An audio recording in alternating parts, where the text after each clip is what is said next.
खुन्नसने पाहिले म्हणत दोघांनी व्यावसायिकाला दुचाकीच्या रिमने मारहाण करून जखमी केले। प्रमोद माधवराव दळवी वय 55 राहणार चौपाटी कारंजा नालेगाव असे जखमी व्यावसायिकाचे नाव आहे। त्यांच्यावर जिल्हा शासकीय रुग्णालयात उपचार सुरू आहेत। त्याने उपचारादरम्यान दिलेल्या फिर्यादीवरून तोफखाना पोलीस ठाण्यात गुन्हा दाखल करण्यात आला।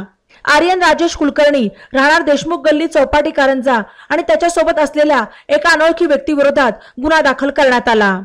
दळवी यांचे दिल्ली गेट परिसरातील मोहनबाग येथे दुचाकी दुरुस्तीचे गॅरेज आहे।